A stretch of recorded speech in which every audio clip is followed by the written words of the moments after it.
Assalamualaikum warahmatullahi wabarakatuh. Kami dari kelas A, kelompok 5, mata kuliah biologi, dengan dosen pengampu Bu Tunjung Sekarning Tias MPD, akan membawakan materi proses fisiologi manusia. Berikut nama anggota kelompok kami. Nama saya Lutfia Mualifah dengan nomor induk mahasiswa 1107621015. Nama saya Rianingsi Putri Lasari dengan NIM 1107621010. Perkenalkan, nama saya Siti Rahmandina dengan NIM 1107621017. Nama saya Zara Rosita Herawati dengan NIM 1107621060. Nama saya Pusdal Khotimah dengan NIM 1107621018. Nama saya Adelia Rahma Afriliani dengan NIM 1107621050. Kenalkan, nama saya Ursula Marasifa Karmelia dengan NIM 1107621063. Perkenalkan, nama saya Putri Handayani dengan NIM 1107621051. Yang pertama, ada pengertian fisiologi.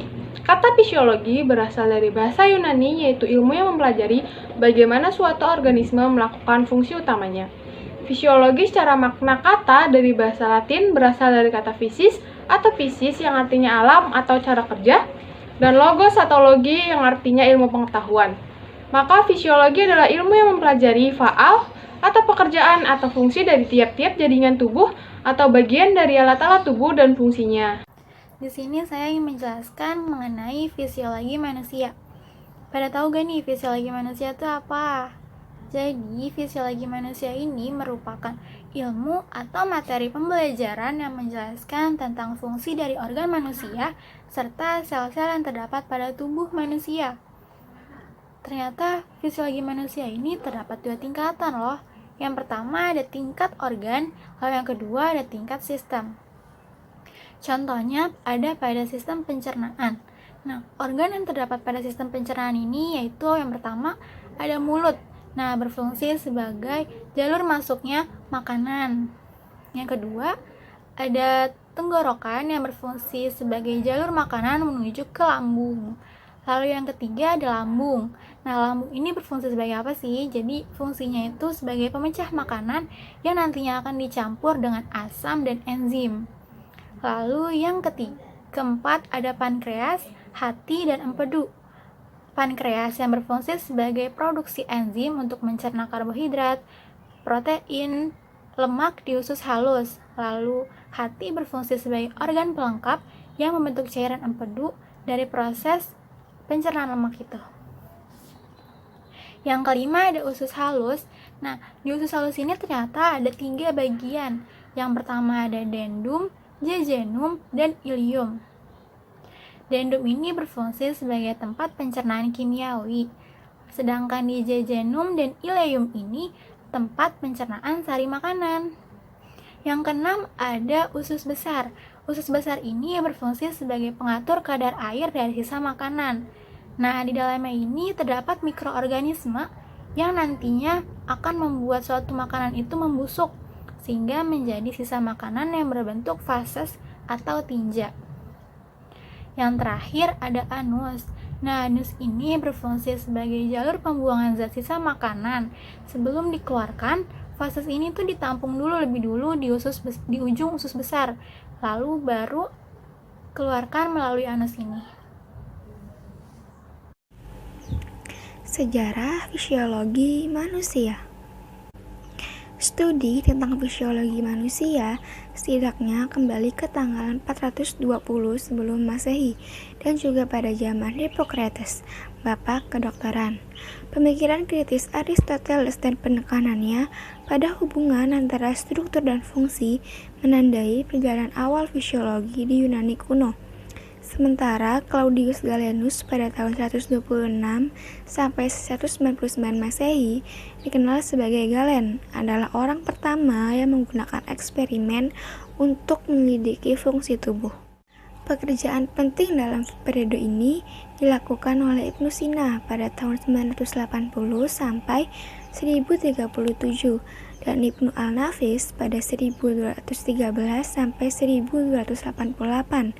Antara lain, setelah dari abad pertengahan masa Renaissance, membawa peningkatan penelitian fisiologis di dunia barat yang memicu studi modern anatomi dan fisiologi. Andreas Vesalius adalah seorang penulis dari salah satu buku yang paling berpengaruh pada anatomi manusia, yaitu The Humani Corporis Fabrica. Vesalius sering disebut sebagai pendiri anatomi manusia modern. Ahli anatomi William Harvey menjelaskan sistem peredaran darah dalam abad 17 menunjukkan kombinasi yang bermanfaat dari pengamatan dekat dan eksperimen berhati-hati untuk belajar tentang fungsi tubuh yang fundamental bagi perkembangan fisiologi eksperimental. Pada abad ke-19, pengetahuan fisiologis mulai berkembang dengan kecepatan tinggi, khususnya dengan adanya 1838 dari teori dari Matthias Scalendeyen dan Theodor Schwann. Hal ini secara radikal menyatakan bahwa organisme yang terdiri dari satuan yang disebut sel. Pada abad ke-20, ahli biologi juga menjadi tertarik pada bagaimana organisme selain fungsi manusia. Akhirnya, pemijahan bidang fisiologi dan komparatif ekofisiologi. Tokoh utama dalam bidang ini termasuk Knut Schmidt, Nielsen, dan Georg Bartholomew. Baru-baru ini, fisiologi evolusi telah menjadi subdisiplin yang berbeda. Dasar biologi studi fisiologi, integrasi mengacu pada tumpang tindih fungsi banyak sistem tubuh manusia, serta bentuk yang didampingi. Hal ini dicapai melalui komunikasi yang terjadi dalam berbagai cara, baik listrik dan kimia. Dalam hal tubuh manusia, sistem endokrin dan saraf memainkan peran utama dalam penerimaan dan transmisi sinyal yang mengintegrasikan fungsi. Yang keempat, ada konsep dasar fisiologi. Nah, yang pertama, itu ada mekanisme, yaitu hidup didasarkan pada material dan hukum-hukum yang berlaku di dunia fisik. Nah, yang kedua, ada homeostatis, yaitu usaha untuk mengatur dan mengendalikan reaksi-reaksi yang diakibatkan oleh perubahan-perubahan lingkungan. Keadaan lingkungan internal yang konstan dan yang bertanggung jawab atas keadaan konstan tersebut. Yang ketiga, ada regulator, yaitu kelompok makhluk yang mampu mempertahankan kondisi lingkungan internal secara relatif terhadap lingkungan eksternal. Yang keempat, ada conformer, yaitu lingkungan internal berubah sejalan dengan perubahan lingkungan eksternal. Yang kelima, ada homeokinesis, yaitu mekanisme yang mempertahankan lingkungan internal dengan menghindari dari lingkungan eksternal yang tidak sesuai. Yang keenam, ada adaptasi, yaitu tanggapan terhadap perubahan lingkungan dalam upaya untuk mempertahankan hidup makhluk. Dalam biologi, secara khusus itu diberi istilah dengan kompensasi. Nah, yang ketujuh ada aklimasi, yaitu penyesuaian terhadap kondisi-kondisi lingkungan laboratorium yang mempunyai variabel terkendali yang sangat terbatas. Yang kedelapan, itu ada aklitimasi, yaitu penyesuaian yang berlangsung dalam kondisi alami dengan multivariabel sehingga lebih rumit untuk dianalisis. Yang kesembilan ada toleransi, yaitu kemampuan organisme untuk melakukan regulasi dan konformasi terbatas pada suatu kisaran range kondisi tertentu. Manusia sebagai makhluk hidup mengalami proses dasar kehidupan. Ada 6 proses dasar kehidupan manusia. Yang pertama, metabolisme. Metabolisme adalah serangkaian proses kimia yang terjadi di dalam tubuh manusia. Contohnya, perubahan zat makanan menjadi energi. Yang kedua, responsif. Responsif adalah kemampuan tubuh manusia untuk mendeteksi dan merespon. Contohnya, pada saat tangan kita terkena air panas, maka kulit akan merespon dengan rasa perih. Yang ketiga, bergerak. Setiap manusia pasti melakukan pergerakan, contohnya seperti berjalan, berlari, makan, dan yang lainnya. Yang keempat, tumbuh.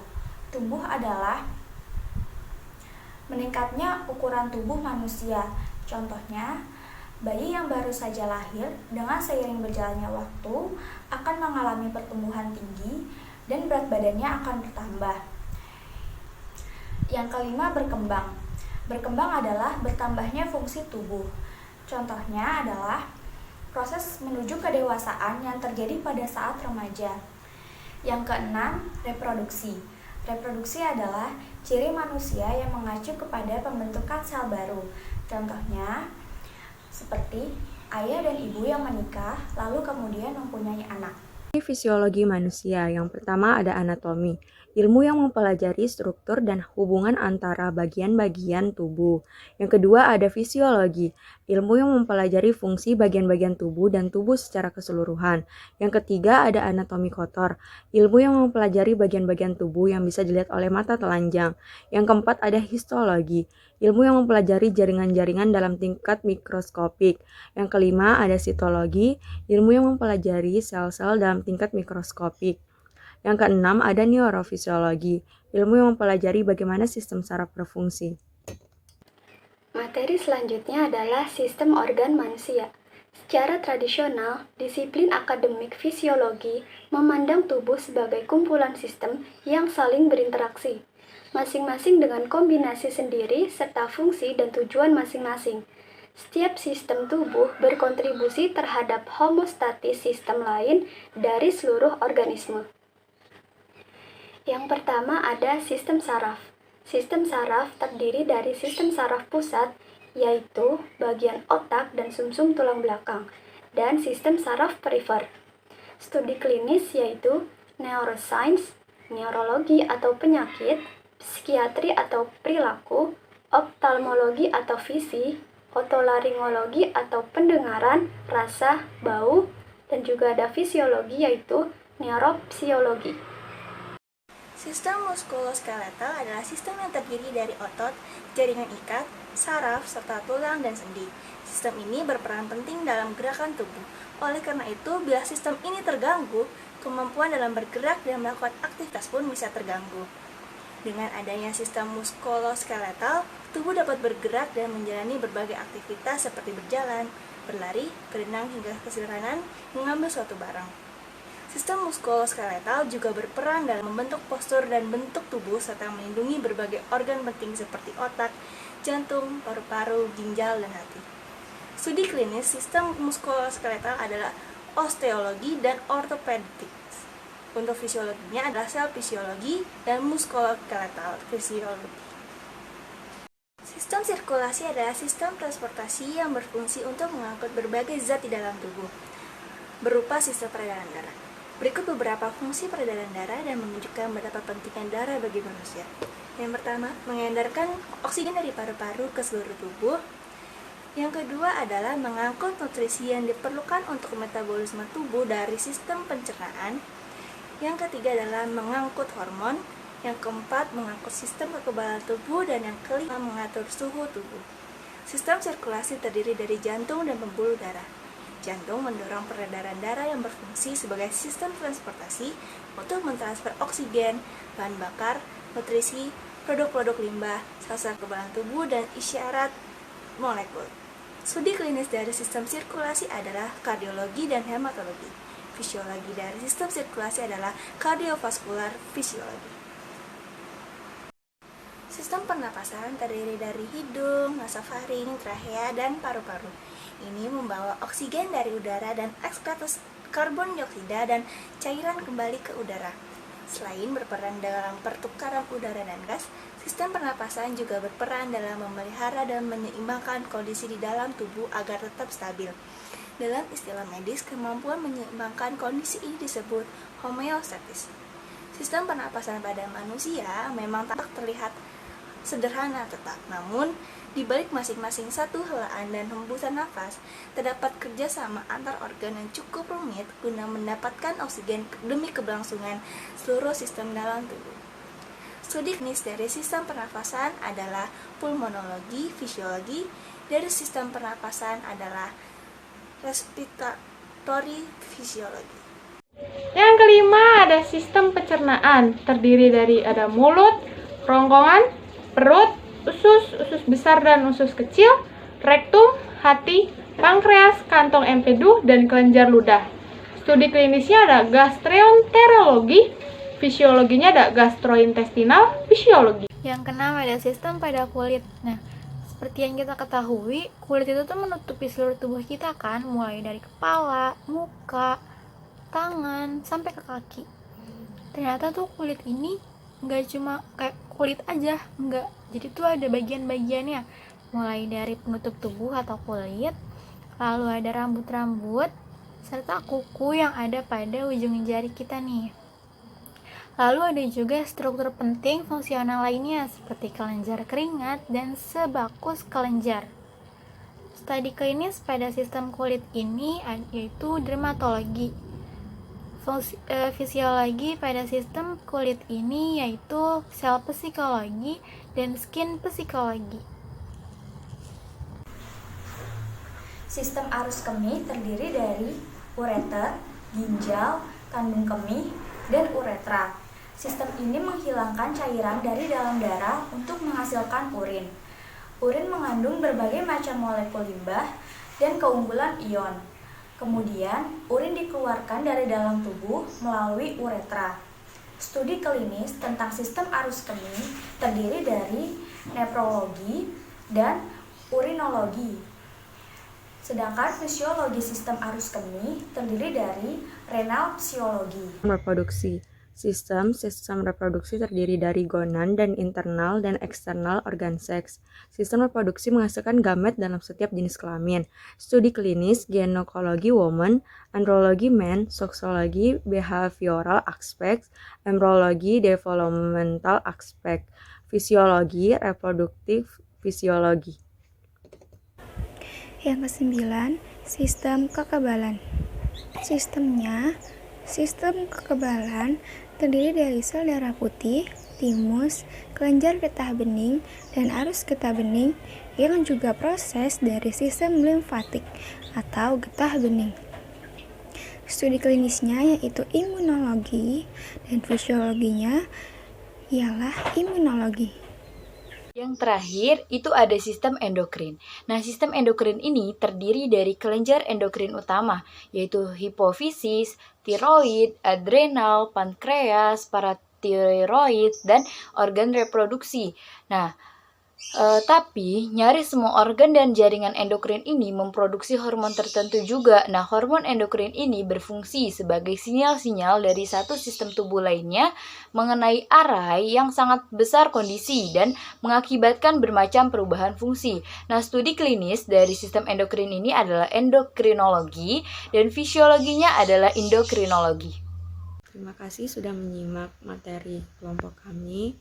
Jika ada kesalahan mohon dimaafkan. Wassalamualaikum warahmatullahi wabarakatuh.